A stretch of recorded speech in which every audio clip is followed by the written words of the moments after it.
There are moments that test the very soul of a community, when the innocent suffer and good people must choose between silence and courage. Sometimes the most devastating discoveries come not from strangers passing through, but from the darkness that can hide within our own neighbours. In the frontier town of Cedar Falls, Doc Avery thought he'd seen every kind of pain the harsh land could bring. For 30 years, he'd delivered babies, mended broken bones, and saved lives with nothing but his weathered hands and an unshakable faith in doing right. But when 12-year-old Mary Collins stumbled into his cabin that morning, what he found would change everything. This wasn't sickness or accident. This was something that would force every person in their small town to face an impossible choice. Who could have done this terrible thing to an innocent child? Before we jump back in, tell us where you're tuning in from.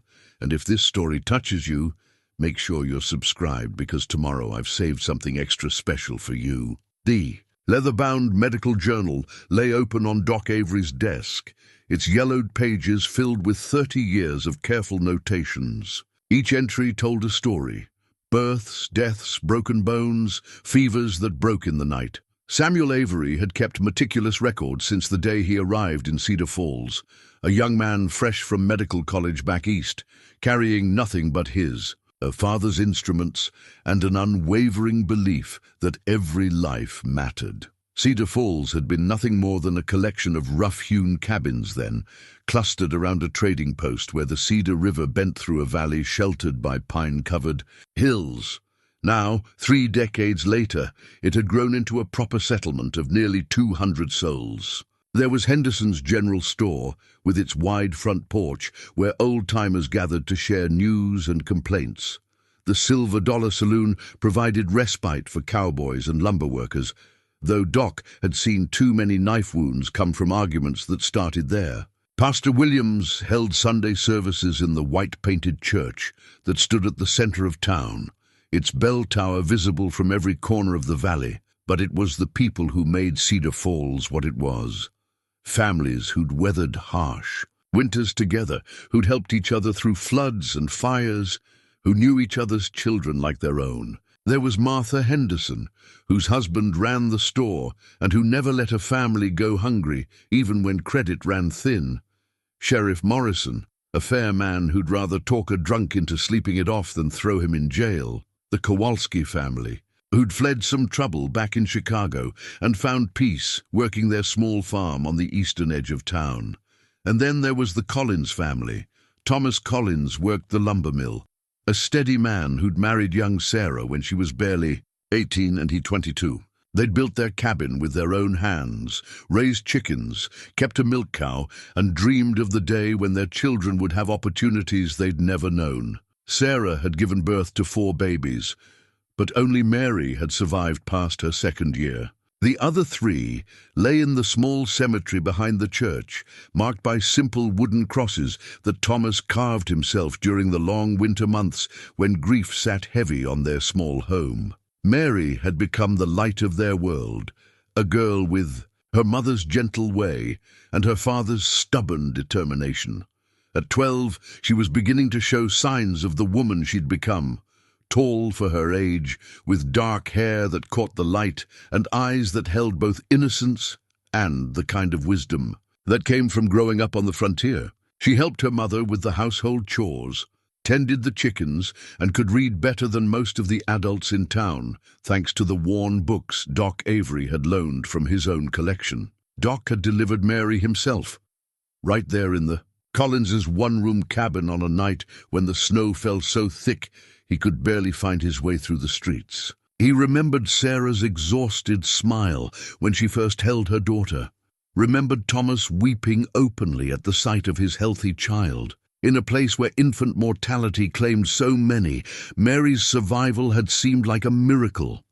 That's why the sight of her stumbling through his door that September morning struck him like a physical blow. "Doc Avery," she whispered, her voice barely audible above the sound of her ragged breathing.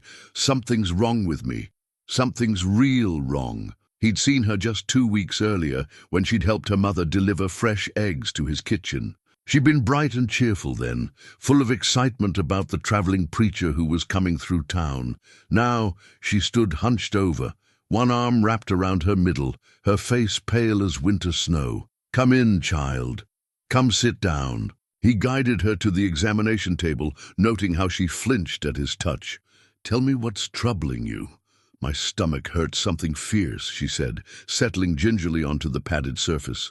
"Been hurting for weeks now, but it's getting worse, and I've been sick most mornings. Can't keep nothing down." Doc Avery nodded, his mind already running through possibilities. Bad meat was common enough, especially with the warm weather they'd been having. Fever could cause stomach pain and nausea. He'd treated dozens of similar cases over the years. "Let me take a look," he said, washing his hands in the basin by the window. "When did this start exactly?" Mary's eyes darted away from his. "Maybe 6 weeks ago. At first I thought it was something I ate, but it just keeps getting worse." As he began his examination, Doc felt the familiar calm that came with decades of practice. His hands moved with practiced certainty, checking for fever, listening to her breathing, gently probing her abdomen for signs of inflammation or blockage. Then his hands stilled. The signs were unmistakable to someone with his experience. The slight swelling, the tenderness in specific areas, the way she held herself, all of it pointed to a conclusion that made his blood run cold. "Mary," he said carefully, his voice steady, despite the storm building in his chest, "I need to ask you some questions, and I need you to be completely honest with me. Can you do that?" She nodded, though fear flickered in her eyes. "Has anyone touched you in ways that made you uncomfortable? Anyone at all?" The question hung in the air between them like smoke from a gunshot. Mary's face went even paler, and she began to tremble. I don't," she stammered, then stopped. Tears began to flow down her cheeks. Doc Avery had seen enough. The physical signs, combined with her reaction, told him everything he needed to know, but desperately wished he didn't. In 30 years of practice, he'd encountered every kind of human suffering the frontier could produce. He'd pulled bullets from men's bodies, delivered stillborn babies, watched children die from diseases he couldn't cure. But this was different. This was evil in its purest form, visited upon the most innocent among them. "Mary," he said, pulling a chair close to the examination table and sitting so they were at eye level, "I want you to know that whatever happened to you, it wasn't your fault. Do you understand me? Not one bit of it was your fault." She nodded through her tears, but he could see the shame and confusion written across her young features. "Now, I need to help you, but I can't do that unless you tell me what happened. I know it's hard, but I need you to try." For long moments, the only sound in the cabin was Mary's quiet sobbing. Outside, life in Cedar Falls continued as it always had. He could hear the distant ring of Henderson's cash register, the laughter of children playing in the street, the steady rhythm of axes from the lumber mill.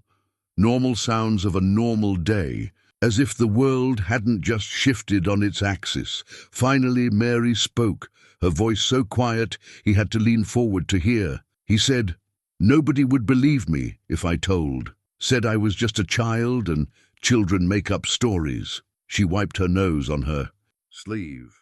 "He said it would be our secret, and if I told anyone, he'd hurt my parents." Doc Avery felt something cold settle in his stomach. Who, Mary? Who said these things? But even as he asked the question, he dreaded the answer. Cedar Falls was a small town where everyone knew everyone else's business. Whoever had done this walked among them, sat in church beside them, was trusted by them.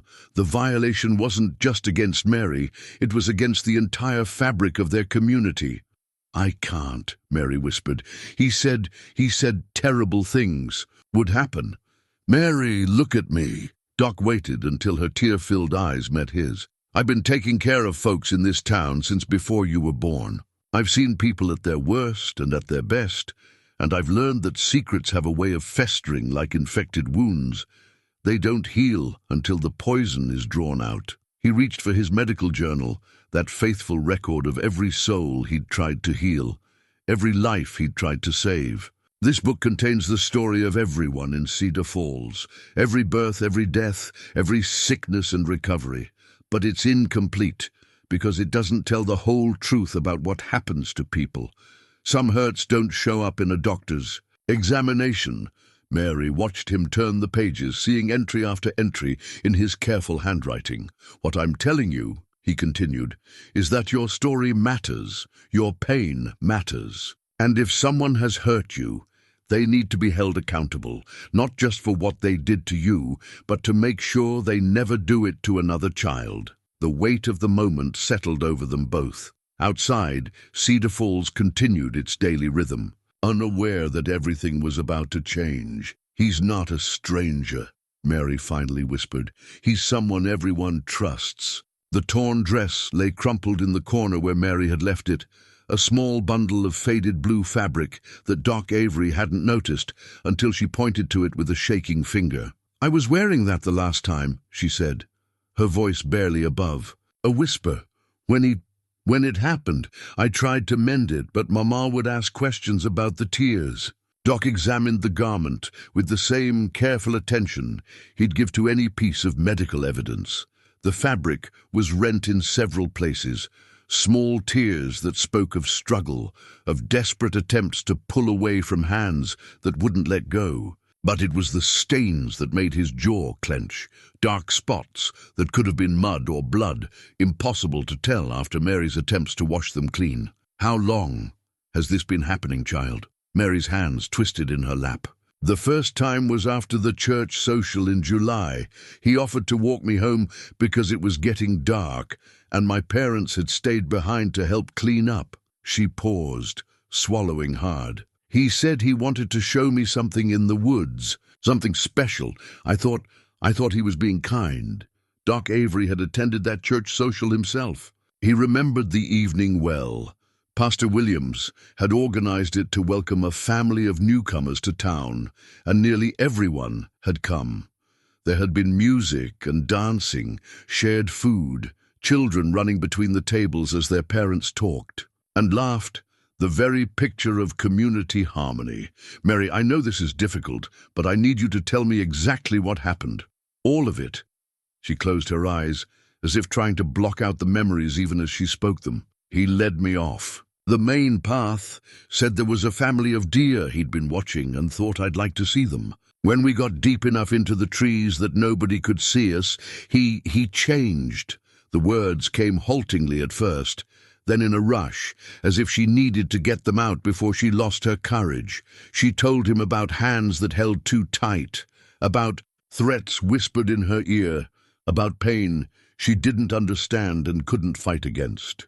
She described how he'd told her afterward that she'd wanted it, that she'd asked for it by being alone with him, by wearing a dress that was too pretty, by smiling too much at the church social. He said if I told anyone, they'd blame me. They'd say I was a wicked girl who tempted a good man into sin. He said my parents would be so ashamed they'd send me away." Mary's voice cracked. "And then he said he'd hurt them if I talked. Said accidents happen all the time in a place like this." Doc Avery felt a rage building in his chest that he hadn't experienced since his younger days, before medicine had taught him to channel his emotions into healing rather than retribution. Someone in their community, someone trusted enough to offer to walk a child home safely, had committed this unspeakable act and then twisted it to make an innocent victim feel responsible. "It wasn't just that once, was it?" Mary shook her head miserably. 3 times. The last was about 6 weeks ago, right before I started feeling sick." She looked up at him with eyes that held too much knowledge for someone her age. "Doc Avery, what's wrong with me? What's happening to my body?" The question he'd been dreading had finally come. In his examination, he'd confirmed what the signs had already told him, but saying it aloud would make it real in a way that would change everything. Not just for Mary, but for their entire community. "Mary, what I'm about to tell you is going to be frightening, but I need you to understand that none of it is your fault. Do you hear me? Not one bit of this is because of anything you did or didn't do." She nodded, though fear flickered across her features. The sickness you've been feeling, the changes in your body. Mary, you're going to have a baby. The words hung in the air like a death sentence. Mary stared at him, her young mind struggling to process what he'd said. But I'm 12, she whispered. I don't understand how. I know, child, I know. Doc reached for her hand, his weathered fingers gentle against her small ones. What happened to you? What that man did? That's how babies are made. But you were too young, too small.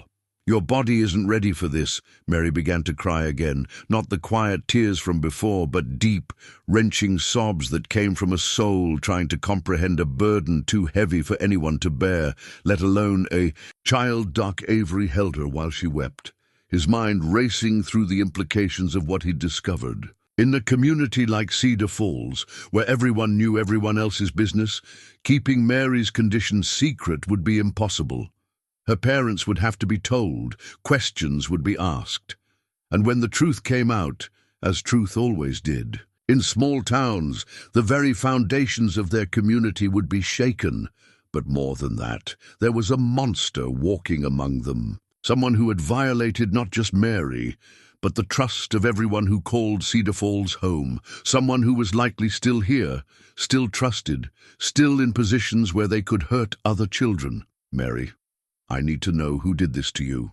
I understand you're frightened, but I can't protect you, can't protect other children, unless I know who we're dealing with. She pulled back from him, wiping her eyes with her sleeve. For a long moment, she stared at her hands, gathering the courage to speak the name that would change everything. It was Mr. Garrett, she finally whispered. William Garrett. Doc Avery felt as though he'd been struck by lightning. William Garrett owned the largest ranch in the valley, employed a dozen men, and was one of the most respected members of their community. He sat in the front pew at church every Sunday, had served on the town council for the past 5 years, and had donated the lumber to build the new schoolhouse. His wife had died in childbirth 3 years earlier, leaving him to raise 2 sons on his own, and the community had rallied around him in his grief. He was also, Doc realized with growing horror, exactly the kind of man people would believe over. A 12-year-old girl. Mary, are you absolutely certain? I need you to be completely sure before we— It was him, she said, with a firmness that cut through his questions. I know what he looks like, how he smells, the scar on his hand from when his horse threw him last spring. It was Mr. Garrett. Doc. Avery sank into his chair, the full weight of the situation settling over him like a landslide. William Garrett wasn't just respected, he was powerful. His ranch provided employment for many of the town's men. His cattle contracts kept the general store in business.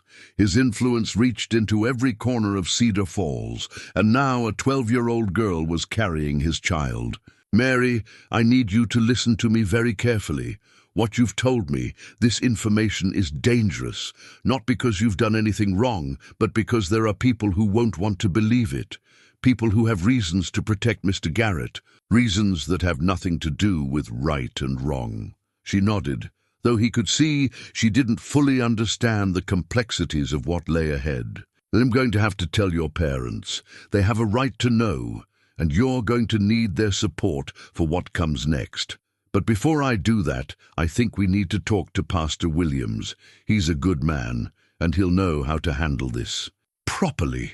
Will they believe me? Mary asked, the question carrying all the weight of a child who'd been told that speaking the truth would only bring her more pain. Doc Avery looked at this brave girl who'd endured unspeakable trauma and somehow found the courage to seek help, to tell her story, to trust him with the truth. He thought about the torn dress in the corner, about the physical evidence of what had been done to her, about the child growing inside her small body. I believe you, Mary.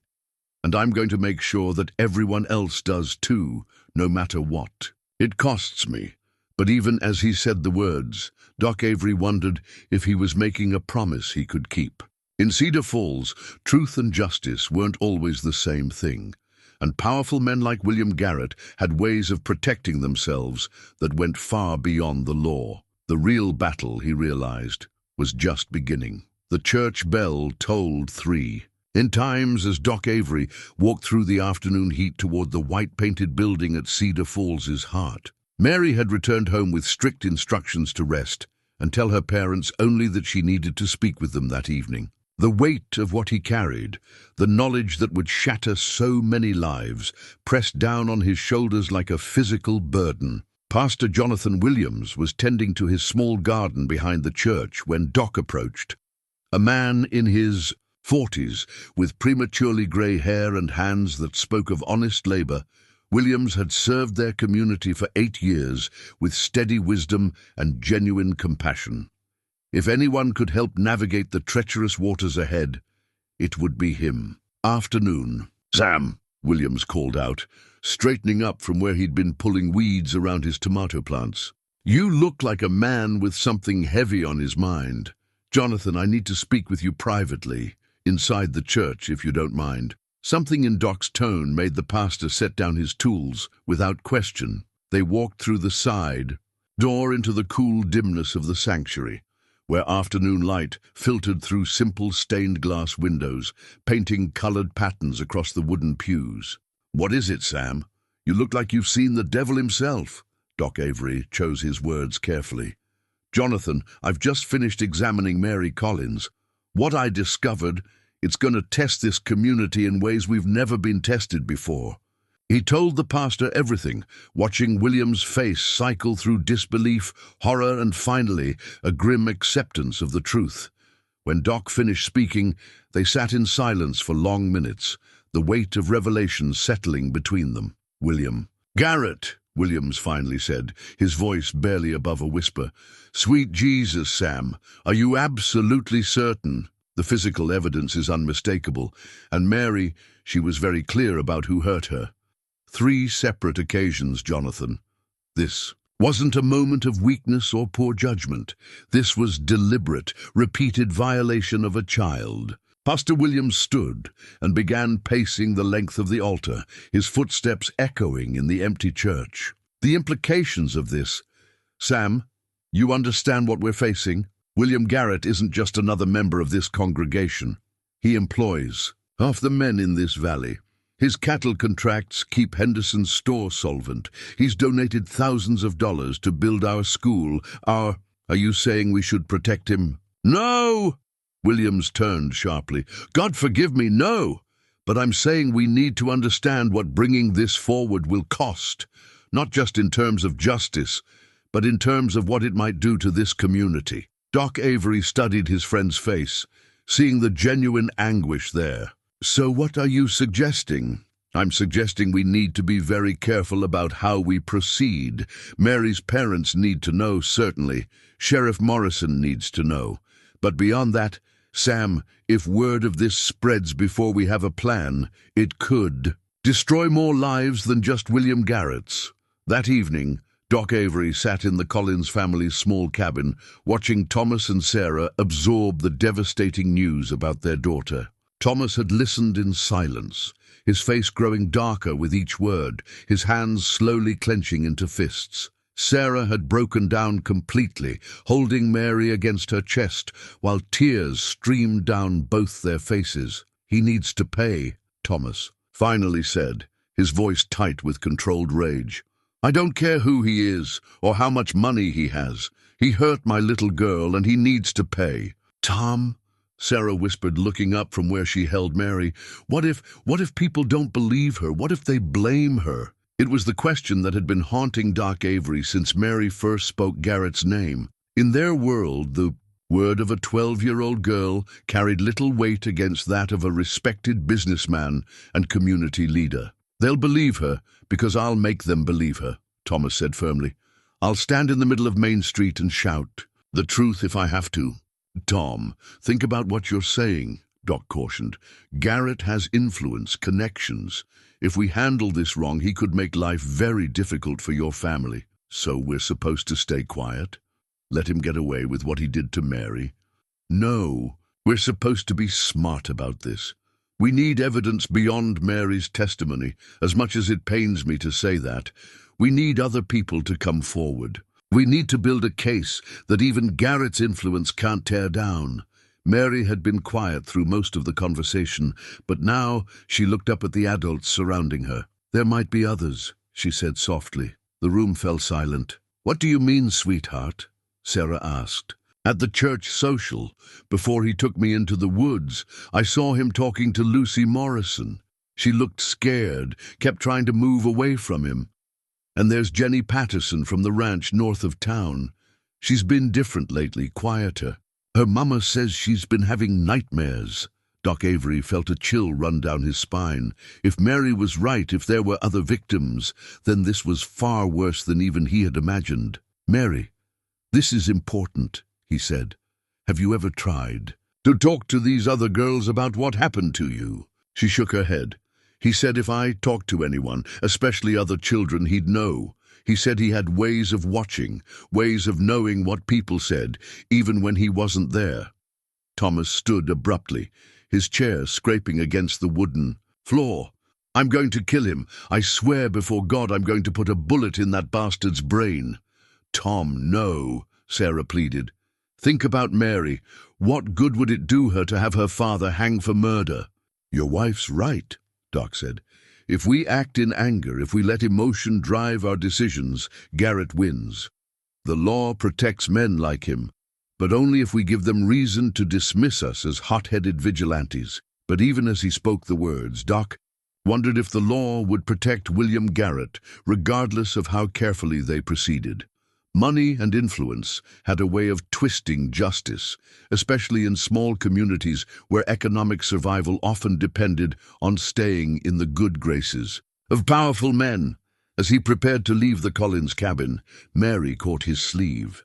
"Doc Avery," she said quietly, "I want to help catch him. If there are other girls he's hurt, if there are other girls he might hurt, I want to help stop him." Looking into her young face, seeing the determination there alongside the pain, Doc Avery understood that Mary Collins was no longer the carefree child who'd brought him eggs just 2 weeks earlier. That innocence was gone forever, stolen by a man who'd used his position of trust to satisfy his own twisted desires. But in its place, he saw something else, a strength that reminded him why he'd become a doctor in the first place. Some people were born to heal, others to fight for justice.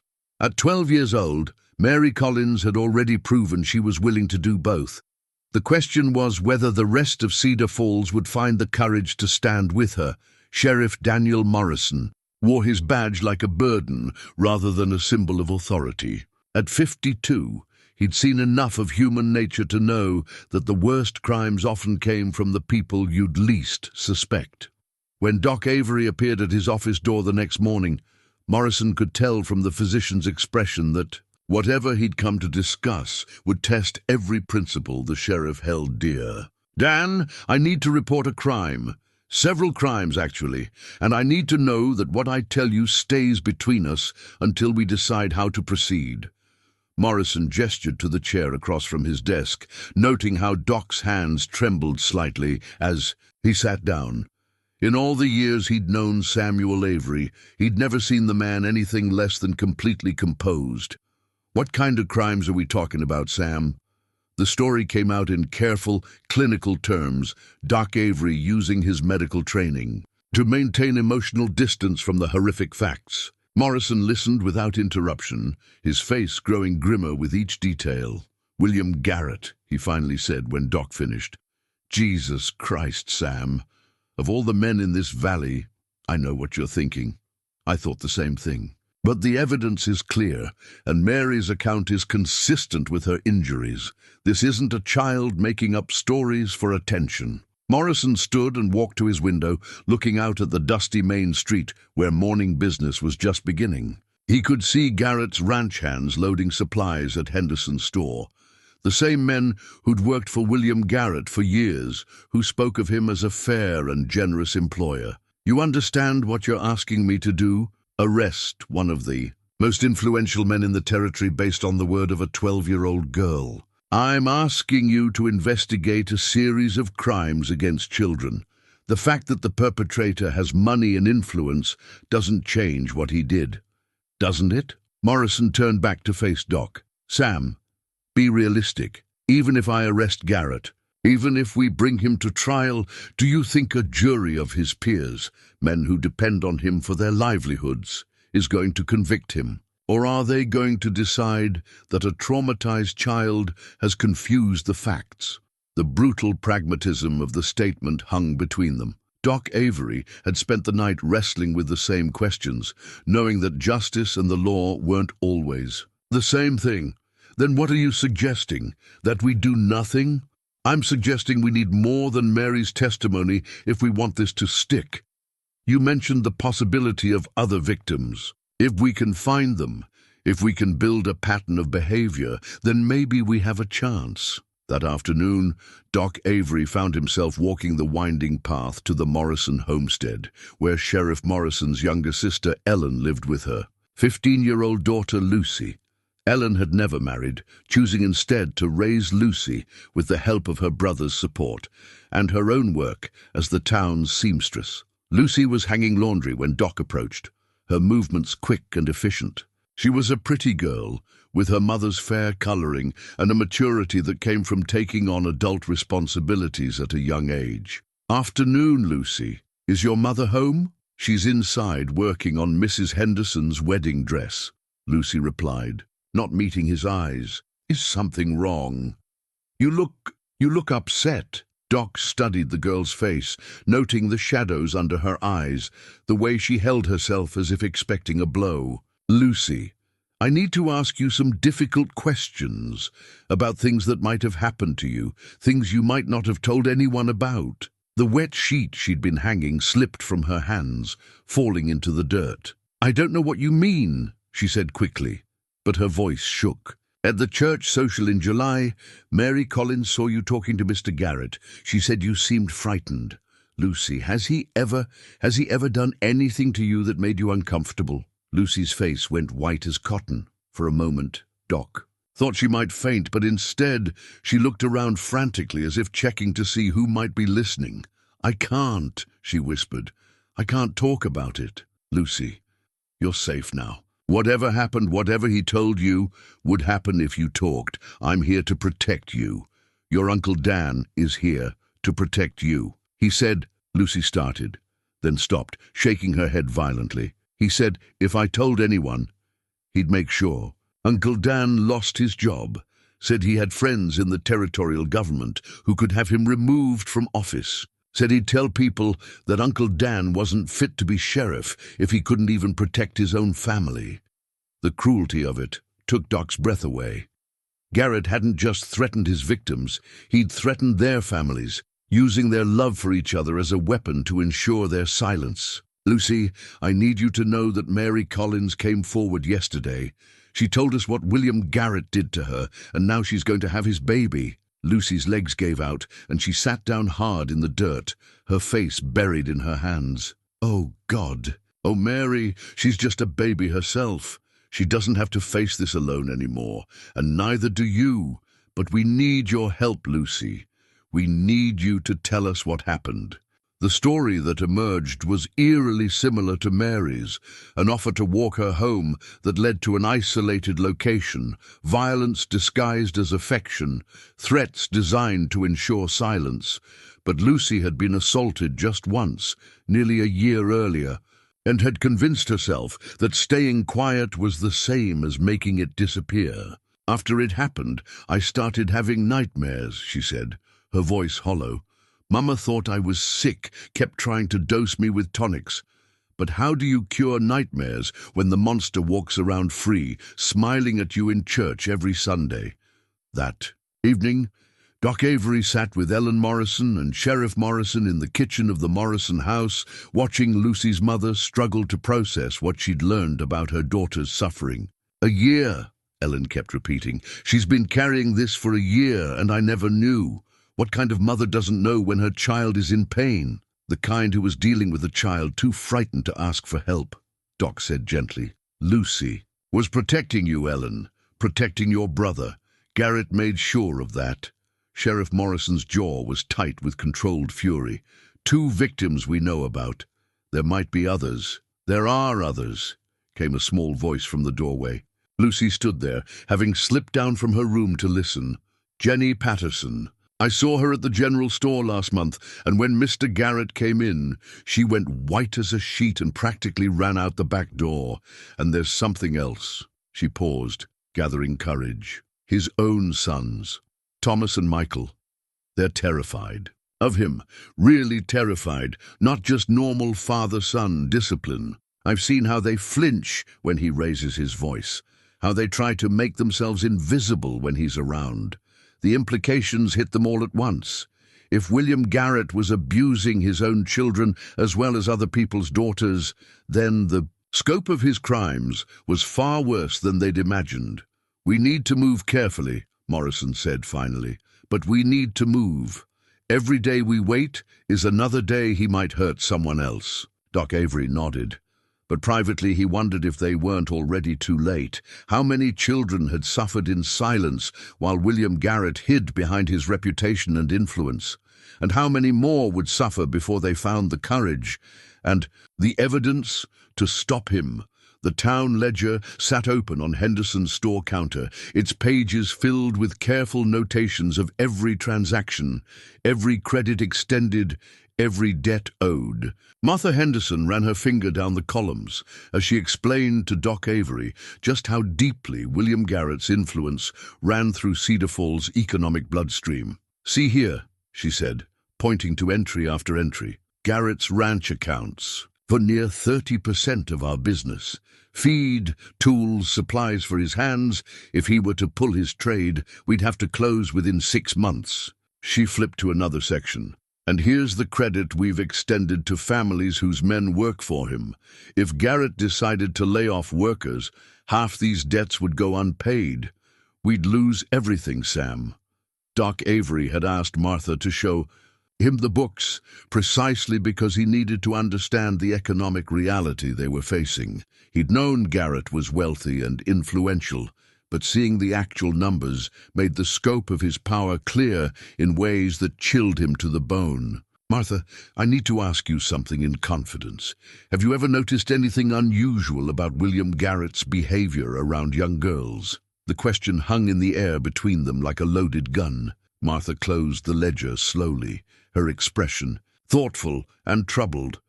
"There have been things," she admitted finally, "small things that I told myself I was imagining. The way he'd find excuses to be alone with girls who came into the store with their mothers. How he'd offer to carry packages to their wagons, insist on helping them load supplies. I thought he was just being helpful, the way any gentleman would be. But there was something about the way the girls reacted. They'd get nervous, start looking around for their parents. And he'd stand too close, put his hands on their shoulders when he talked to them." Martha shuddered. "I feel sick thinking about it now. All those times I told myself I was being foolish, that I was seeing things that weren't there. You weren't seeing things, Martha. And you weren't being foolish. You were seeing exactly what you thought you were seeing." That afternoon brought the first real test of the community's unity. Word had somehow begun to spread. Not the specific details, but whispers that something involving Mary Collins and Doc Avery had set tongues wagging. By evening, a small crowd had gathered outside the general store, voices rising in heated debate. "I heard the Collins girl was caught with some traveling man," said Pete Walsh, who worked at the lumber mill. "Heard her parents are trying to blame someone local to save face." "That's not what I heard," replied Martha Henderson firmly. "I heard she was attacked, and attacked by someone we all know and trust." "Well, whoever it was, they need to face justice," said Frank Muller, the town's blacksmith.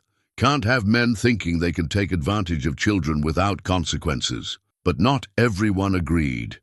"Now hold on," said Carl Brennan, one of Garrett's foremen. "We don't even know what really happened yet. Could be the girl got herself into trouble and is making up stories to cover for it. Wouldn't be the first time a young woman blamed an innocent man for her own poor choices." Doc Avery, who'd been standing at the edge of the crowd, felt his temper flare. "Carl Brennan, Mary Collins is 12 years old. She's a child. What poor choices could she possibly have made that would justify what's been done to her?" "I'm just saying we ought to be careful about believing everything we hear," Brennan replied, but there was something defensive in his tone.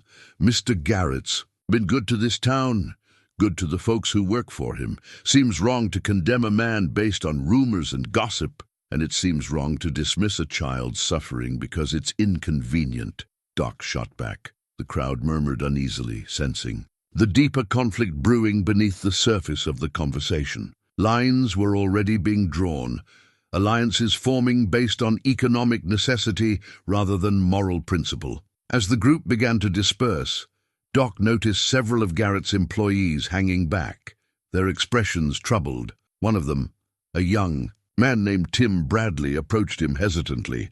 "Doc, can I speak with you privately?" They walked to the edge of town, where the main street gave way to open prairie. Tim kept looking over his shoulder, as if afraid they might be overheard. "What you said back there, about not dismissing a child's suffering, that hit home for me," Tim said quietly. "I've been working for Mr. Garrett for 3 years now, and I've seen things that didn't sit right with me. But I told myself, it wasn't my business. What kind of things? The way he talks about women, for one, especially young women. He's got a crude mouth when there's no ladies around, says things about what he'd like to do to this girl or that. But it's more than just talk." Tim paused, struggling with his conscience. "Sometimes when families come to the ranch on business, he'll insist on showing the daughters around personally. Takes them off to see the horses or the new calves, always. Finds reasons to be alone with them. Have you ever seen him actually harm anyone?" "No, but—" Tim stopped, then started again. "There was this one time, maybe 6 months ago. A family from the next valley over came to buy cattle. They had a daughter, maybe 13 or 14. Pretty girl, reminded me of my own sister back home. Mr. Garrett took her to see the horses, like he always does, and when they came back, she was different. Quiet, wouldn't look at anyone. Her dress was messed up, had grass stains on it. When her father asked what happened, Mr. Garrett said she'd taken a spill from trying to pet one of the colts. But you didn't believe that. I've worked with horses my whole life, Doc. When someone takes a fall from a horse, they get hurt in specific ways. They might tear their clothes, but not in the places where her dress was torn. And they sure don't get that look in their eyes, like they've seen something that stole their soul." Doc Avery felt the familiar cold sensation in his stomach. Another victim, another family that had driven away carrying a secret that would eat at them forever. "Tim, would you be willing to testify to what you saw?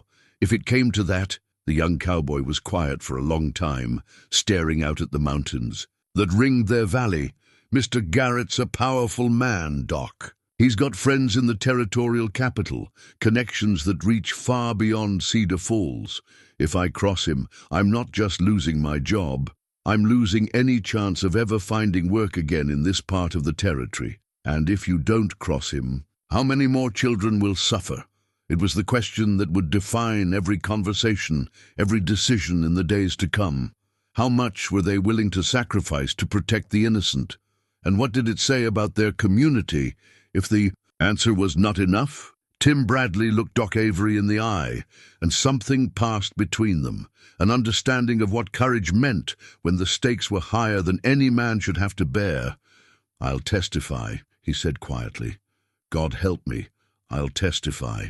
This blood-stained handkerchief lay spread across Doc Avery's examination table like an accusation made manifest. Mary had remembered it suddenly during a conversation about the night of her first assault. She'd grabbed it from the ground where her attacker had dropped it, some instinct telling her it might be important even through her terror and confusion. "I hid it under my mattress," she told Doc, her voice steady now in a way that spoke of hard-won strength. "I knew it was his because it had his initials embroidered in the corner. His wife made it for him before she died, had all his things marked. Special like that." Doc examined the fabric under his magnifying glass, noting not just the dark stains that could only be blood, but the fine workmanship of the embroidery. WG in elegant script, surrounded by a pattern of small roses. It was exactly the kind of personal touch that Eleanor Garrett had been known for before consumption took her life. Sheriff Morrison arrived within the hour, his face grim as he studied the evidence. "This connects him directly to at least one of the assaults," he said. "Combined with Lucy's testimony and what Tim Bradley saw, Sam, I think we might actually have enough to make charges stick." But even as he spoke, both men knew that having evidence and getting justice were two very different things in a place like Cedar Falls. The first sign of organized resistance came that evening, when Doc answered a knock at his door to find 3 of the town's most prominent citizens standing on his porch. Jacob Whitmore owned the lumber mill where Thomas Collins worked. Mayor Richard Caldwell had held office for the past 6 years, running on a platform of steady growth and prosperity, and Samuel Cross served as president of the Cattlemen's Association, representing the interests of all the ranchers in the valley. "Evening, Doc," Mayor Caldwell said, his tone carefully neutral. "Mind if we come in? We'd like to discuss this situation with Mary Collins." Doc stepped aside to let them enter, noting how their eyes immediately went to his medical journal lying open on the desk, as if they were trying to read what he'd written about Mary's case. "Gentlemen, if you're here to ask me to betray my oath as a physician—" "Now, Sam, don't get defensive," Jacob Whitmore interrupted. "We're all concerned about Mary, of course. Terrible thing, whatever happened to her. But we're also concerned about this community, about what wild accusations might do to the stability we've all worked so hard to build." "Wild accusations." Samuel Cross leaned forward in his chair. "Sam, you've been a good friend to this town for many years. You've helped all our families through difficult times, but sometimes, in cases involving children, emotions can cloud medical judgment. Young girls, especially those approaching womanhood, can experience confusion about their bodies, about their feelings." Doc Avery felt his blood pressure rising. "Are you suggesting that Mary Collins is confused about being sexually assaulted and impregnated?" "We're suggesting," Mayor Caldwell said carefully, "that there might be alternative explanations for her condition. Explanations that don't require destroying the reputation of one of our most respected citizens." "Such as?" "Perhaps she was involved with someone her own age, someone equally young and foolish. Perhaps the trauma of discovery has caused her to displace blame onto an adult figure she's familiar with." The sophisticated language didn't disguise the ugly reality of what they were proposing: that Mary was lying, either deliberately or because her young mind couldn't cope with the truth of her own behavior. "Gentlemen, I've examined Mary Collins thoroughly. The physical evidence is consistent with assault by an adult male. The injuries she sustained could not have been caused by someone her own age, and her account of what happened is detailed, consistent, and credible. But surely you understand," Jacob Whitmore pressed, "that even if something inappropriate did occur, pursuing this matter could have devastating consequences for everyone involved. William Garrett employs 12 men directly and supports perhaps 40 or 50 people when you count their families. If his reputation is destroyed based on the confused testimony of a traumatized child—" "If his reputation is destroyed," Doc Avery interrupted, his voice sharp with controlled anger, "it will be because he raped a 12-year-old girl, multiple times, and possibly other children as well." The 3 men exchanged glances, and Doc realized they'd come prepared for this conversation. "Sam," Mayor Caldwell said, "we've taken the liberty of discussing this matter with some medical colleagues in Denver. They've indicated that in cases like this, especially involving young girls from troubled backgrounds, the Collins family is not troubled, and that sometimes the kindest thing is to treat the condition discreetly, perhaps arrange for the girl to stay with relatives in another territory until the situation resolves itself. No one needs to know the details. No reputations need to be destroyed, and life can continue normally for everyone involved." Doc Avery stared at them, understanding finally that this wasn't a visit motivated by concern for Mary or for justice. This was a carefully orchestrated attempt to buy his silence.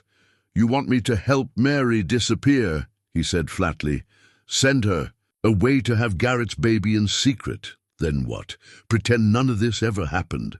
We want you to consider what's best for everyone involved, Samuel Cross said, including Mary. A public trial would be devastating for her, Sam. Think about what it would mean for a young girl to have her private trauma discussed in open court, to be questioned and cross-examined about intimate details. Get out. The words came out quiet but final. Get out of my house now. Jacob Whitmore started to speak, but Doc cut him off. You came here to ask me to sacrifice a child, to protect a monster. You want me to betray everything I've sworn to uphold as a physician because it's economically convenient. I've heard enough. After they left, Doc sat alone in his cabin, staring at Mary's torn dress and the blood-stained handkerchief that represented the only physical proof of William Garrett's crimes. He understood now that this wasn't just about seeking justice for Mary.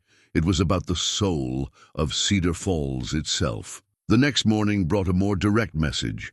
Doc arrived at his cabin to find his medical supplies scattered across the floor, bottles broken, instruments bent and damaged. Someone had taken an axe to his examination table, reducing it to splinters. Written across his medical journal in red paint were the words, "Mind your own business." As he stood surveying the destruction, Doc realized that his visitors the night before had been offering him a choice: cooperation or consequences. Now that he'd chosen defiance, the real battle was beginning. Pastor Williams arrived within minutes of Doc's discovery, drawn by reports of the vandalism. "Sweet Lord," he breathed, taking in the destruction. "Sam, this is a warning, a clear threat." "It's more than that," Doc replied, picking up pieces of his shattered medicine bottles. "It's a declaration of war. They're telling us that they're prepared to destroy anyone who stands in their way. Perhaps we should reconsider our approach, find a way to handle this that doesn't put any of us in danger." Doc Avery straightened up, holding the remains of his father's stethoscope, the instrument that had guided him through 30 years of healing. "Jonathan, my father was a doctor too. Practiced back in Ohio before the war. He used to tell me that medicine wasn't just about treating symptoms. It was about curing the disease, even when that meant cutting deep to remove what was rotten." He gestured to the destruction around them. "This community has a disease, and its name is William Garrett. We can bandage around it, try to manage the symptoms, but until we cut it out completely, it's going to keep spreading." Pastor Williams nodded slowly, understanding the metaphor. "And if the surgery kills the patient, then at least we'll have tried to save it instead of watching it die slowly from poison." That evening, as Doc worked to clean up the destruction and salvage what he could of his medical practice, he received an unexpected visitor. Jenny Patterson stood at his door, a 16-year-old girl whose family ranched north of town. She was pale and trembling, but there was determination in her eyes. "Dr. Avery," she said formally, "I heard about what happened to Mary Collins, and I heard about what happened to your office. I came to tell you that I want to help." She paused, gathering courage, "because William Garrett hurt me too, and if Mary's brave enough to speak the truth, then so am I." The bundle of hidden letters came to light in the most unexpected way. Jenny Patterson had come to Doc Avery not just to report her own assault, but to lead him to evidence that would transform their understanding of William Garrett's crimes from isolated incidents to systematic predation. "My older sister, Catherine, was attacked by Mr. Garrett 4 years ago," Jenny explained as they walked toward her family's ranch. "She was 15 then, working at the general store after school to help with family expenses. Garrett would find excuses to come in when she was there alone, always bringing some small order that could have waited." Doc listened in growing horror as Jenny described a pattern of escalating behavior that had culminated in assault behind the store one evening when Catherine had stayed late to finish inventory. "Catherine tried to tell our parents, but Garrett got to them first. Came to the house the very next day with a story about how Catherine had been stealing from the till, said he'd seen her taking money but was willing to overlook it out of Christian charity. When she denied it, he produced evidence. Coins planted in her apron pocket, receipts that had been altered to show discrepancies. They'd reached the Patterson homestead, where Jenny led Doc to a small outbuilding that served as a storage shed. She moved aside several sacks of grain to reveal a loose floorboard, beneath which lay a wooden box wrapped in oilcloth. Catherine knew what he was doing, knew he was making it impossible for anyone to believe her story. So she started keeping records. Every time he came into the store, every inappropriate comment, every time he touched her when he thought no one was looking. And she started watching other girls, documenting what she saw. The box contained more than 50 letters, written in a young woman's careful hand and addressed to no one. They were diary entries disguised as correspondence, Catherine's way of preserving evidence while maintaining the fiction that she was simply writing to a friend back east. Doc read through them with growing amazement and revulsion. Catherine Patterson had been remarkably observant and methodical, recording not just her own experiences, but noting Garrett's behavior with other girls throughout the community. March 15th, 1881, he read aloud. Mr. G came into the store today when I was alone. Spent nearly an hour examining harness leather that he could have chosen in 5 minutes. Kept finding excuses to reach past me, to let his hands brush against my arms and back. When Mrs. Henderson returned, his entire demeanor changed, became the perfect gentleman again, as if the previous hour had never happened. Another entry dated a month later. Saw Mr. G talking to the Morrison girl after church. She looked uncomfortable, kept stepping back from him, but he kept moving closer. When her mother called for her, Lucy practically ran across the churchyard. Noticed she avoided looking in his direction for the rest of the service. But it was the later entries that truly revealed the scope of Garrett's predation. June 3rd, 1881. He cornered me in the storeroom today. Said he'd been watching me, thinking about me. Said a girl like me shouldn't have to work so hard, that he could make life easier for my family if I was willing to be friendly with him. When I tried to leave, he blocked the door.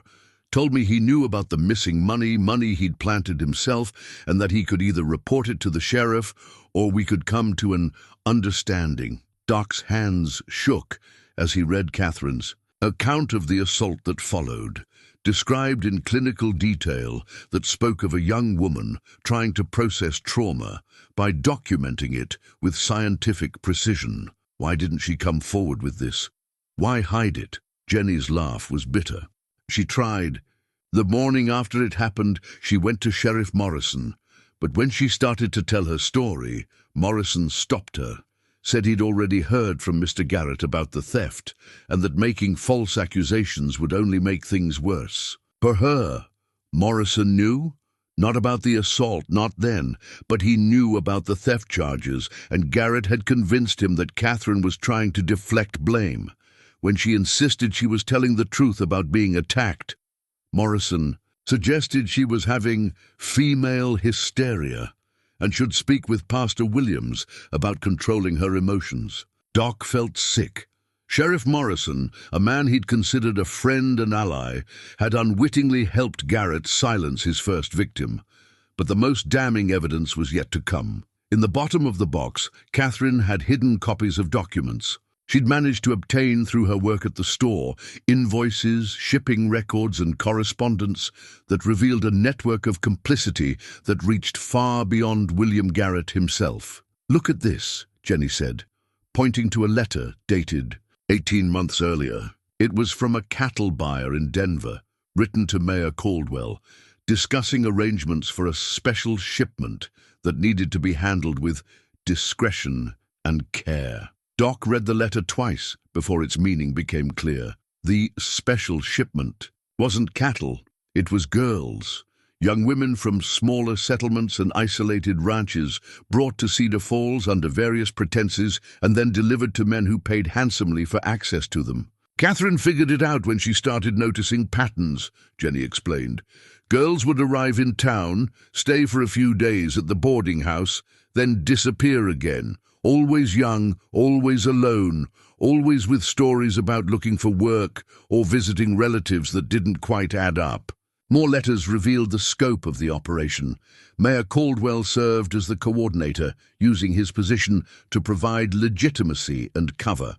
Samuel Cross handled the financial arrangements through the Cattlemen's Association. And men like Jacob Whitmore provided employment and housing for the girls before they were moved on to their ultimate destinations. William Garrett wasn't just a predator. He was part of an organized network that had been trafficking vulnerable young women through Cedar Falls for years. My God, Doc breathed, understanding finally why the three men had visited him with such confidence the night before. They hadn't been trying to protect one man's reputation. They'd been trying to protect an entire criminal enterprise. "Where is Catherine now?" he asked. Jenny's expression darkened. "Gone. Vanished one night about 3 years ago. Parents found a note saying she'd decided to go east to find work, but it wasn't in her handwriting. We think they killed her." When they realized how much she knew, the revelation hit Doc like a physical blow. Catherine Patterson hadn't just been a victim, she'd been a witness whose documentation could have exposed the entire network. And when she became too dangerous to control, she'd been eliminated. "Jenny, you realize what this means? If they killed your sister to protect their secret, they won't hesitate to kill anyone else who threatens them." "I know, but I also know that Catherine died trying to protect other girls from what happened to her. If I don't finish what she started, if I let fear silence me the way it silenced her, then her death means nothing." Doc studied the young woman before him, seeing echoes of her sister's courage in her determined expression. "Your parents, do they know you're here?" "They know. They're the ones who told me to bring you the letters. Papa's been carrying guilt about Catherine's disappearance for 3 years, wondering if he could have done something different. When he heard about Mary, he said it was time to stop protecting the people who killed his daughter." That night, Doc sat in his cabin reading through Catherine Patterson's careful documentation of a criminal network that had operated under their noses for years. The scope of it was staggering, not just the assault of local girls, but the trafficking of vulnerable young women from across the territory.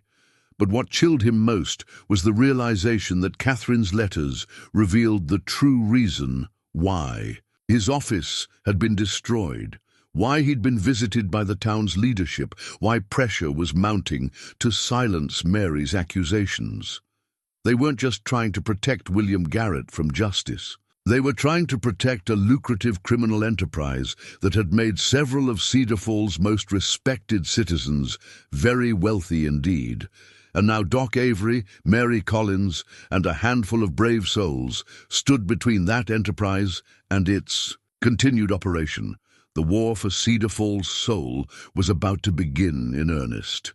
Doc Avery's father's medical bag sat open on the table, its worn leather compartments revealing instruments that had served 2 generations of frontier physicians. Samuel ran his fingers over the brass nameplate that read Dr. Marcus Avery, 1840-1879, remembering the man who'd taught him that healing sometimes required cutting away diseased tissue, no matter how painful the operation might be. He used to tell me that a doctor's first duty wasn't to comfort the patient, Doc said to Pastor Williams, who'd come to help him prepare for what lay ahead. It was to cure the disease, even when the cure was harder to bear than the sickness.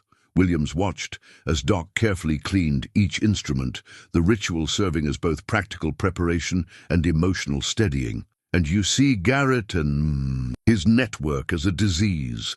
I see them as a cancer that's been growing in the heart of this community for years. Catherine Patterson tried to expose them, and they killed her for it. How many other girls have suffered? How many have disappeared? How many more will be hurt if we don't find the courage to act?" The past 3 days had been a whirlwind of careful planning and discreet investigation. Sheriff Morrison, initially reluctant to move against such powerful men, had been convinced by the evidence in Catherine's letters. Together with Pastor Williams and a small group of trusted allies, They'd developed a strategy for exposing the truth in a way that would make it impossible to suppress or discredit. The plan was audacious in its simplicity. They would present all their evidence at the regularly scheduled town meeting, forcing the entire community to confront the truth about the men who'd been leading them. No secret trials, no private negotiations. Everything would be laid bare in the harsh light of public scrutiny. But success depended on Mary's courage to tell her story publicly, knowing that she'd face questions, doubt, and hostility from people she'd known her entire life. "I can do it," Mary had told him that morning, her voice steady despite the fear in her eyes. "I keep thinking about what you said, about wounds that fester if you don't clean them out. I don't want other girls to suffer because I was too scared to speak." At 16, Jenny Patterson had volunteered to testify about her sister's disappearance and the evidence Catherine had gathered. Tim Bradley had agreed to describe what he'd witnessed at Garrett's ranch, despite knowing it would cost him his job and possibly his safety. Most surprisingly, Lucy Morrison had found the courage to add her voice to theirs. Her uncle, the sheriff, had initially resisted involving her, wanting to protect his niece from further trauma, but Lucy had insisted. "If I stay silent," she'd said, "then I'm helping him hurt other girls. I won't do that. I won't let fear make me complicit in someone else's suffering." The evening before the town meeting, Doc paid a visit to the Collins cabin to check on Mary's condition and ensure she was ready for the ordeal ahead. What he found was a family transformed by shared purpose. Thomas Collins sat at his kitchen table, methodically cleaning his rifle. Not in preparation for violence, he assured Doc, but as a reminder to himself of what he was willing to do to protect his daughter. Sarah had spent the day baking bread and preparing food for the families who would stand with them the next day. "I need to keep my hands busy," she explained. "Otherwise I think too much about what they might say about Mary, about our family." And Mary herself sat by the window, sewing patches onto her torn dress, not to hide the damage, but to preserve it as evidence while making it suitable for public display. "I want people to see what he did," she said when Doc questioned her choice. "I want them to understand that this wasn't something I imagined or made up. The tears in this fabric are real, just like everything else he did to me." Her maturity in the face of such trauma both impressed and saddened Doc. Mary Collins had been forced to grow up far too quickly, but in doing so, she'd developed a wisdom and courage that would serve as inspiration for the battle ahead. As Doc prepared to leave, Thomas walked him to the door. "Sam, I need you to know, whatever happens tomorrow, whatever they say about my family, I'm grateful to you for believing Mary, for believing in her." "Tom, she's an extraordinary girl. You and Sarah should be proud of the woman she's becoming, despite everything she's endured." Thomas nodded, then lowered his voice.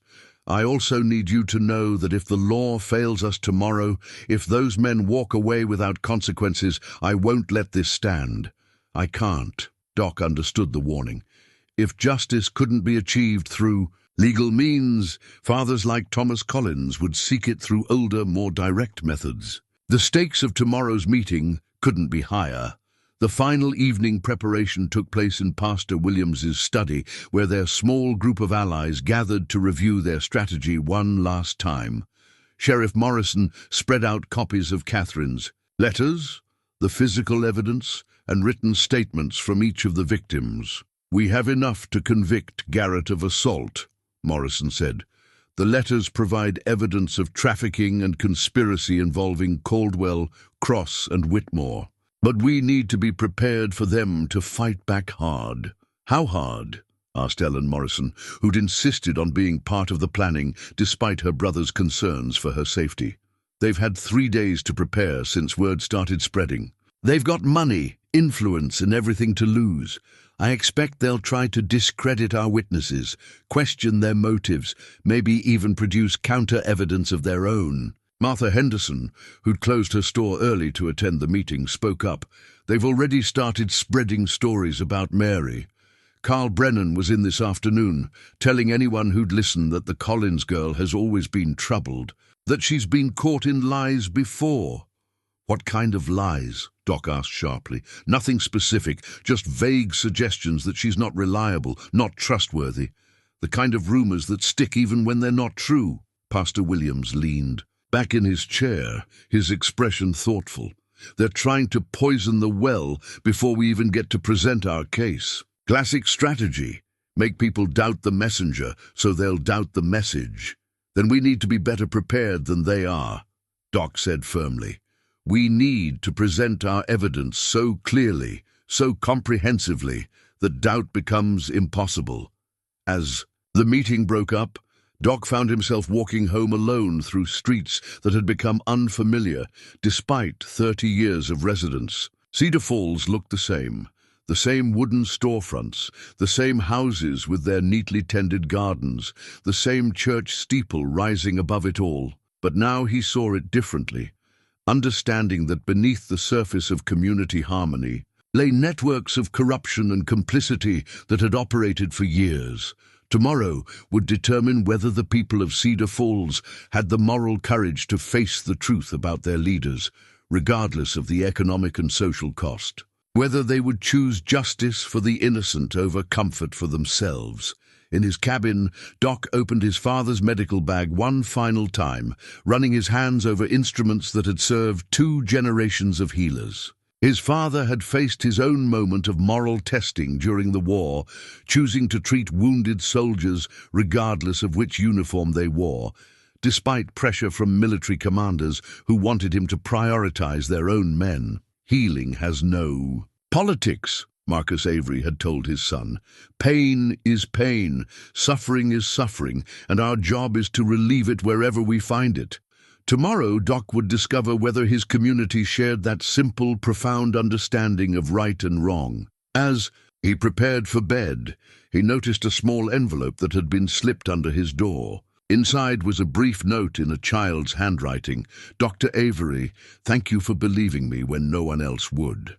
Whatever happens tomorrow, I want you to know that you gave me back my voice.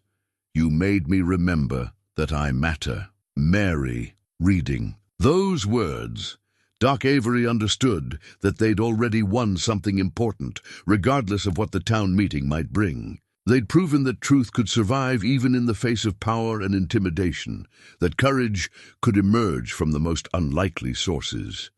The rest would be up to the people of Cedar Falls. The town hall gavel rested in Mayor Caldwell's hand like a weapon he was reluctant to use. The meeting had been called for 7 o'clock, but by 6:30 every seat in the church was filled, and people stood along the walls, spilled out onto the front steps. Word had spread through Cedar Falls like wildfire. Tonight, the truth about Mary Collins would finally be revealed. Doc Avery sat in the front row with Mary beside him, her small hand clasped tightly in his weathered one. Behind them sat the Collins family, the Morrisons, Jenny Patterson with her parents and Tim Bradley. A small group of allies facing a room full of neighbours who didn't yet understand what they were about to witness. William Garrett sat across the aisle with his 2 sons, his face a mask of composed confidence. He dressed carefully for the occasion, his best suit, freshly shined boots, hair combed back in the style that made him look like the successful businessman he was. To anyone watching, he appeared to be exactly what he'd always seemed. A pillar of the community, wrongly accused by troubled minds. Mayor Caldwell called the meeting to order with 3 sharp raps of the gavel, the sound cutting through the nervous murmur of conversation. Ladies and gentlemen, we're here tonight to address some serious allegations that have been brought to the attention of the town council. Before we begin, I want to remind everyone that we are a civilized community and we will conduct ourselves accordingly. Doc Avery stood, his father's medical bag in his hand. Mr. Mayor, I request permission to present evidence of crimes committed against members of our community. A ripple of tension moved through the crowd. Some leaned forward in anticipation. Others looked uncomfortable, as if they'd rather be anywhere else. Dr. Avery, perhaps it would be better to handle such matters through proper legal channels rather than the proper legal channels have been compromised, Doc replied firmly, which is why we're bringing this matter before the community as a whole. Mayor Caldwell's face flushed, but before he could respond, Sheriff Morrison stood. I support Dr. Avery's request. The evidence he's prepared to present involves crimes of the most serious nature, and the community has a right to hear it. Caldwell looked toward William Garrett, who gave an almost imperceptible nod. Very well. Dr. Avery, you may proceed. But I warn you that if you make unsubstantiated accusations, every accusation I make will be substantiated with evidence, Doc interrupted. He opened his medical bag and removed Mary's torn dress, holding it up for the entire room to see. 3 months ago, 12-year-old Mary Collins was sexually assaulted by a member of this community.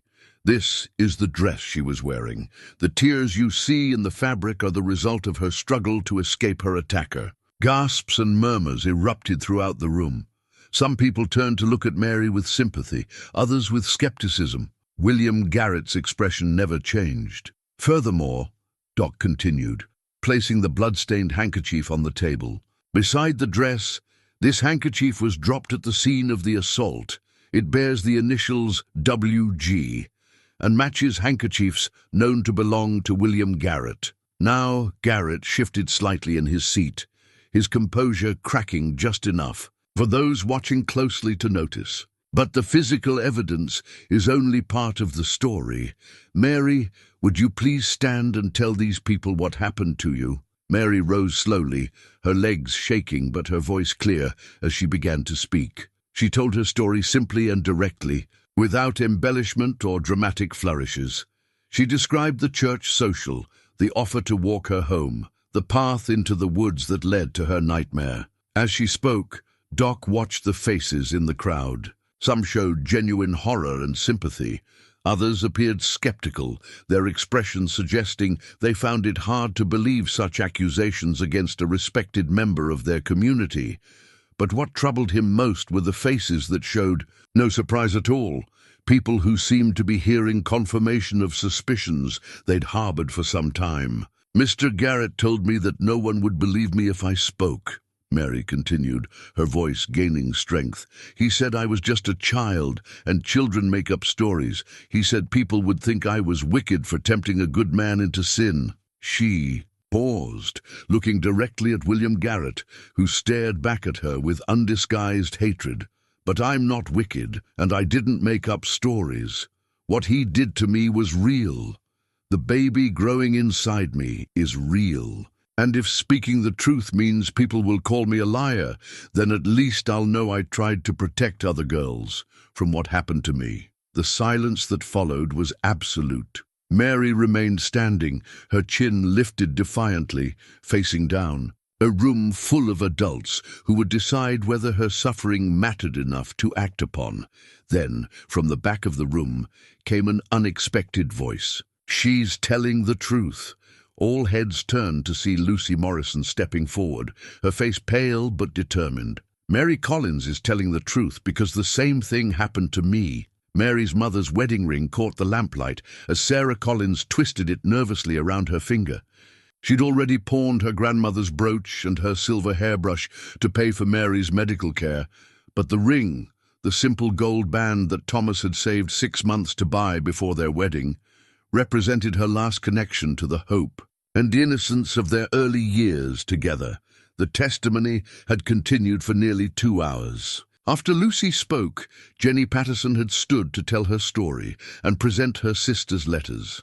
Tim Bradley had described what he'd witnessed at Garrett's ranch. One by one, the truth had emerged in devastating detail, but the most shocking revelation had come when Pastor Williams read aloud from Catherine Patterson's documentation of the trafficking network. The scope of the conspiracy, involving Mayor Caldwell, Samuel Cross, and Jacob Whitmore, had left the community reeling. William Garrett had finally been forced to speak in his own defense, and his response had been exactly what Doc Avery had. Expected denial, counter-accusations, and attempts to discredit his accusers. "These are the desperate lies of troubled individuals," Garrett declared, his voice carrying the authority of a man accustomed to being believed without question. "Dr. Avery has allowed his medical judgment to be clouded by hysteria.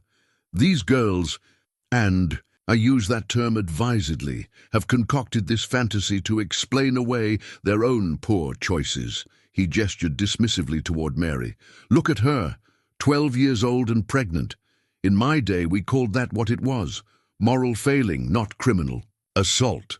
She's looking for someone to blame for her own sinful behavior."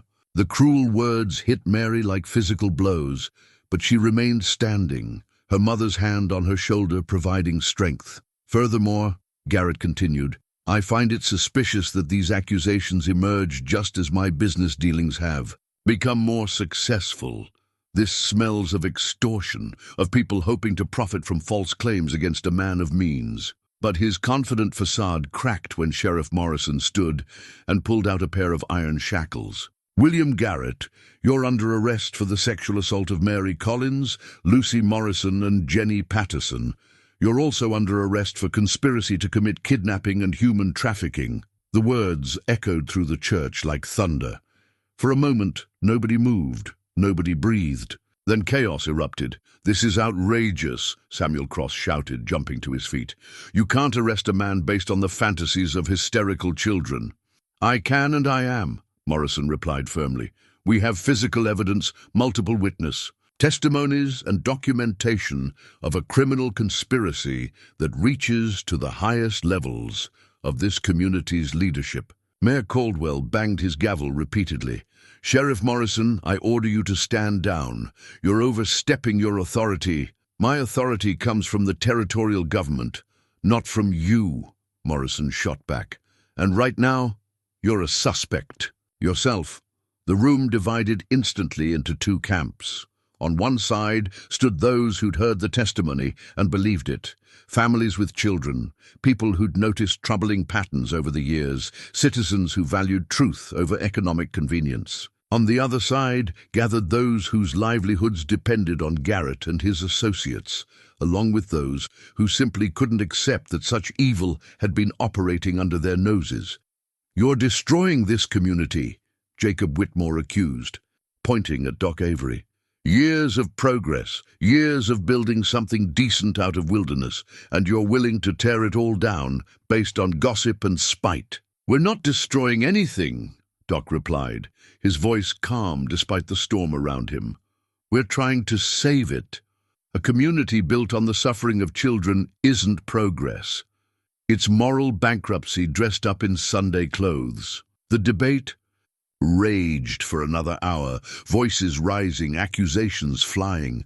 But gradually, as the evidence mounted and more witnesses came forward, the tide began to turn. People who'd remained silent out of fear or uncertainty found their voices. Mrs. Patterson stood to describe her daughter Catherine's disappearance and the suspicious circumstances surrounding it. The parents began sharing their own concerns about Garrett's behavior around their children.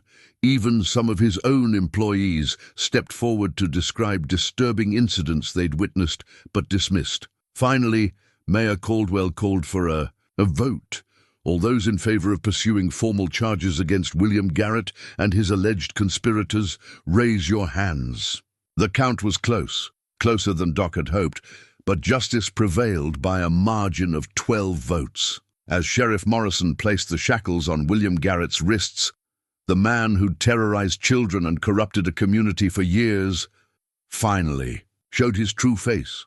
Gone was the mask of respectability, replaced by twisted rage and wounded pride. "You fools," he snarled at the crowd. "You have no idea what you've done. This town survives because of men like me, because of the money we bring in, the jobs we create. Without us, Cedar Falls dies. You're choosing to protect a handful of lying children over the welfare of your entire community." Mary Collins stepped forward, no longer the frightened girl who'd stumbled into Doc's cabin seeking help. "Mr. Garrett," she said clearly, her voice carrying to every corner of the room, "we're not choosing children over community. We're choosing to become the kind of community that protects its children." The simple truth of her words silenced the room.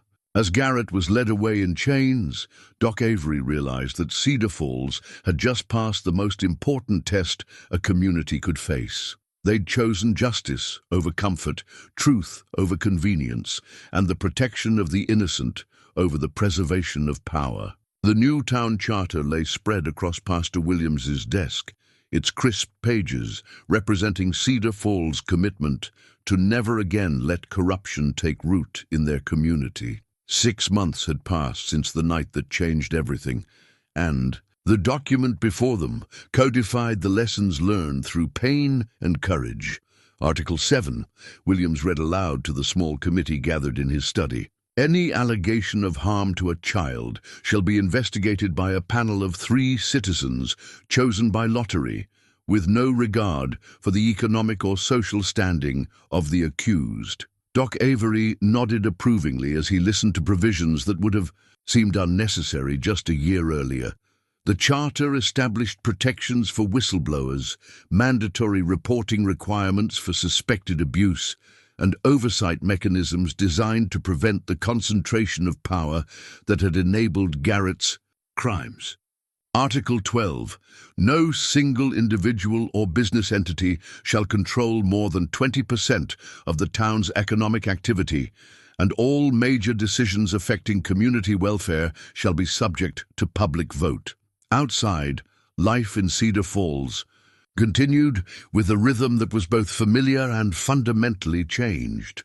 The lumber mill still operated, though under new ownership after Jacob Whitmore's conviction for conspiracy. Henderson's store remained open, thriving under Martha's leadership and supported by a more diverse economy that no longer depended on a single powerful rancher. Mary Collins, now visibly pregnant at 17, walked down Main Street with her. Head held high, the child she carried would be born into a community that had chosen to protect rather than exploit the vulnerable. She'd kept the baby, a decision that had surprised many, including Doc Avery, explaining that while the circumstances of conception were evil, the child itself was innocent and deserved a chance at life. Besides, she'd told Doc during one of their regular appointments, this baby is proof of what happened, living evidence that we were right to fight. Thomas and Sarah Collins had sold their small cabin and moved into a larger house on the east side of town, purchased with money from a settlement fund established by the territorial government after the criminal trials. Thomas now worked as foreman at the mill, his steady character and moral courage having earned him respect throughout the valley. Doc found Mary that afternoon in the new schoolhouse, where she'd been helping the teacher prepare lessons for the younger children. At 17, she'd become something of a symbol in Cedar Falls, proof that victims could survive, that speaking truth could triumph over power, that courage could emerge from the most unlikely sources. "How are you feeling?" he asked, noting how she moved carefully, her pregnancy now in its final weeks. "Heavy," she said with a smile that reminded him of the carefree girl she'd been before Garrett stole her innocence. "But good, strong, ready." They walked together toward his cabin, passing the site where William Garrett's grand house had once stood. The building had been torn down after his conviction, the land converted into a small park where children played under the watchful eyes of parents who'd learned never again to take safety for granted. Garrett himself was serving 25 years. In the territorial prison, his health already failing under the harsh conditions. His co-conspirators had received lighter sentences in exchange for testimony that helped convict other members of the trafficking network operating throughout the territory. "Do you ever regret it?" Doc asked as they paused at the park's entrance. Speaking out, going through everything that followed, Mary considered the question seriously as she did all things now. "I regret that it happened at all. I regret that other girls suffered before me and that Catherine Patterson died trying to expose the truth. But I don't regret speaking out. How could I?" She placed a hand on her swollen belly. "This child will grow up in a community that chose to protect children over profit. That's worth everything we went through. Doc nodded, understanding that Mary had found a way to transform her trauma into purpose, her suffering into strength. It was a lesson in resilience that humbled him. That evening, he updated his medical journal with the final entries in what he'd come to think of as the Mary Collins case. But as he wrote, he realized the story was broader than any single case. It was the story of a community's moral awakening, of ordinary people finding extraordinary courage when faced with unconscionable evil. Patient, community of Cedar Falls, he wrote. Diagnosis, systemic moral corruption complicated by economic dependency and social denial. Treatment, surgical removal of diseased elements through coordinated community action. Prognosis, full. Recovery expected with ongoing vigilance and commitment to established protective measures. A knock at his door interrupted his writing. He opened it to find a young woman he didn't recognize, perhaps 20 years old, with the weathered complexion of someone who'd traveled far and the cautious manner of someone who'd learned not to trust easily. Dr. Avery, my name is Rebecca Walsh. I've come from Montana territory. I heard about what happened here, about how your community stood up to men who were hurting children. Doc invited her in, noting the way she moved, the careful control that spoke of someone who'd endured trauma. I was one of the girls they trafficked, she continued, brought here 2 years ago under the pretense of working at the boarding house. What they actually wanted, what they did to me and others, I couldn't speak about it then. But hearing about Mary Collins, about how she found the courage to tell her story, I realized I needed to come back. What can I do to help you, Rebecca? I want to testify. There are still men out there, still parts of this network operating in other towns. I want to help shut them down, the way you helped shut down the operation here. Doc Avery looked at this brave young woman who'd traveled hundreds of miles to seek justice, and he understood that the ripples from Mary's courage would continue to spread far beyond Cedar Falls. Then we'll help you tell your story, he said, and we'll make sure people listen. As spring turned to summer, Doc often found himself reflecting on the changes that had transformed their community. The new charter was working, creating accountability and transparency that made another Garrett impossible. Children played more freely, parents watched more carefully, and the bonds between neighbours had been strengthened by shared commitment to protecting the vulnerable. Mary Collins gave birth to a healthy daughter in July, surrounded by the love and support of a community that had proven worthy of her trust. She named the child Catherine, honoring the girl whose courage had made justice possible. And Doc Avery continued his work, his father's instruments in hand, knowing that true healing sometimes required the deepest cuts, but that communities, like patients, could emerge stronger when disease was honestly confronted and completely removed.